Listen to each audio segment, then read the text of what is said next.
Welcome to day 13 I can't believe it's been of 13 our days. relational challenge. We're back. It's here. So yesterday was our relational version of stop, drop, and roll. When there's a fire in your relationship, when the cracks start to show, Don't panic. identify the cracks. Exactly, and then reach out. This is actually an opportunity for significant growth in your relationship. So we hope that you took a couple of steps in that direction. So today's challenge is all about gratitude. We want you to stop fixating on all that you are lacking right now and lift your eyes up to see all of the abundant gifts all around you. This isn't to say that you're not facing real concerns. We get it. But today we want you to look up. Look up. When our kids were small, and actually we still do this, we take and play around with words and situations so much so that our family really has its own language that others don't understand. And as we've added to our family through our kids getting married, our words continue to shift. So one of those phrases is thousands of dollars. The kids would be in the back seats with their books, their devices, their eyes down, and we'd be driving through the Rocky Mountains or some such place, and I would say, hey, look out the window. And then I would always say, listen, people pay thousands of dollars to come here and to see this site, and you guys are completely missing it. So whenever we're down and in the dumps or distracted, one of us will look up wherever we are, because you can find beauty almost anywhere, and say thousands of dollars. And instantly it'll be a reminder for us to shift our perspective to look up. Exactly. So how much are we missing because our heads are down?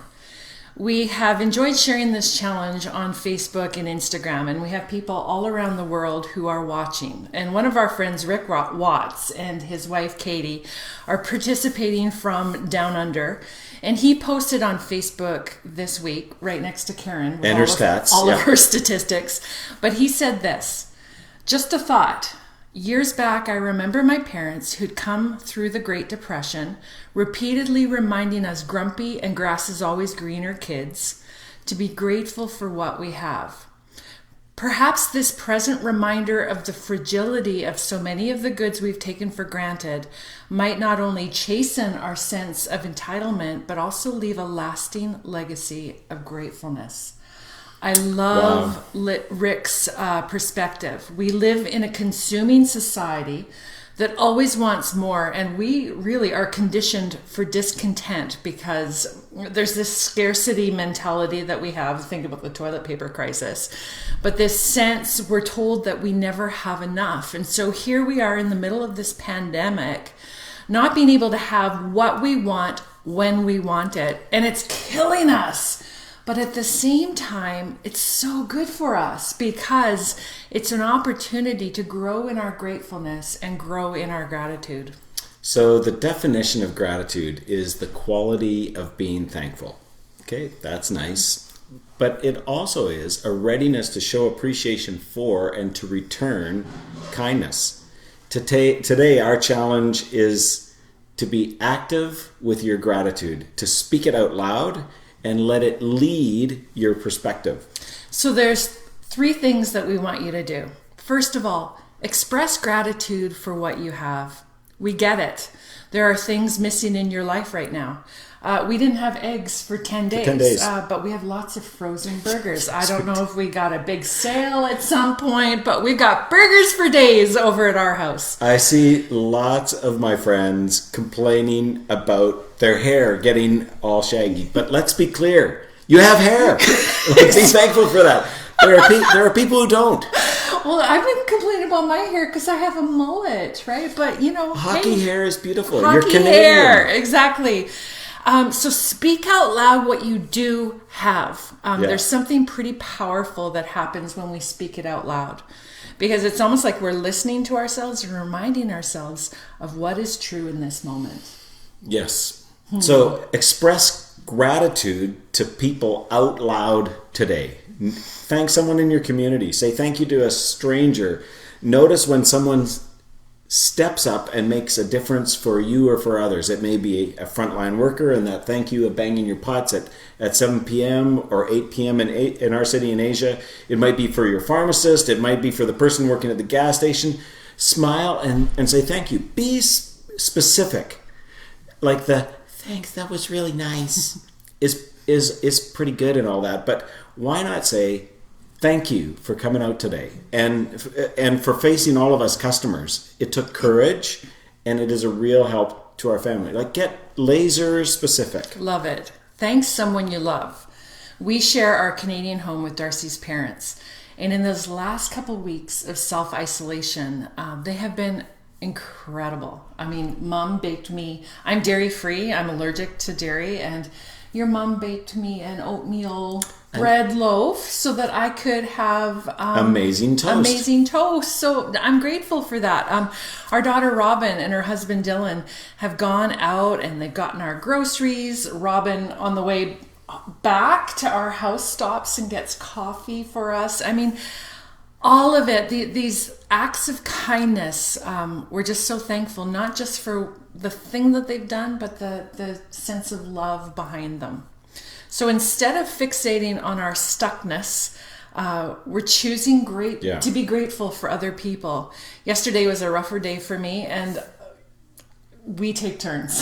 Yes. Which is wonderful, but yeah. And so Darcy decided to get me up out of the house, and we went for an hour-long walk because he knows that's really helpful for me. And then when we came home, he suggested bacon and eggs for supper. He does not like breakfast for supper. I could do that every single day of the week. It's just wrong. But I was thankful. So who can you express gratitude to today? Thank God for loving you. In spite of your faults and failures, your warts, your cracks, God has cared for you, and he's not far away. No. He is near. And he loves you, and we're going to talk about that in our next challenge later today. And as you thank him for his love, we believe he will remind you of many small and large, majestical moments where he's demonstrated his love to you or spoken an encouraging truth to your heart. It's interesting, as we've interviewed people, and I love interviewing people about, so have you ever experienced a spiritual moment or ever experienced God speaking to you? Whether they have a relationship with God or not, we hear so many stories of God speaking. Leanne and I spend quality time with Jesus every day, and I'm blown away by how often he reminds me of his love, even when I struggle. Sometimes it helps for me to write out my prayers. And it's funny, actually, because the top of the page will be about God, I need this, God, I need help with that, God, help. And by the end of the page, somehow, those things are not as big anymore. And what comes out is a little deeper and much more a sense of thank you, God, for who you are rather than what I need. I love Psalm 23. The Lord is my shepherd, I shall not want. And another translation translates that as, the Lord is my shepherd, I have all that I need. And I think about that a lot. Instead of wasting all the energy of what I don't have, I need to look at what I do have. Yesterday, our friend, trainer Monica, said something really powerful. And she said, if possessions were your idol, then fear will be your friend. And we want to counter that perspective today with gratitude. In a weird kind of way, COVID-19 is clarifying what is really important in our lives. And the toys, the stuff, the baubles are just not the main thing. They just don't really matter. So what is the main thing? Pardon me. The main thing is our relationship with God. The main thing is the people around us, our family and friends. The main thing is the beautiful society that we all have a part in creating, with caring people who step outside of their lane in order to help others, being generous with themselves and their resources to care for their community around them. So we see this locally, but we also see this globally. And when people do that, they reflect God's character and his nature and the beauty of his creation. And to us, this is so beautiful. So let's recap your challenge. Express gratitude for what you do have out loud. Say it out loud.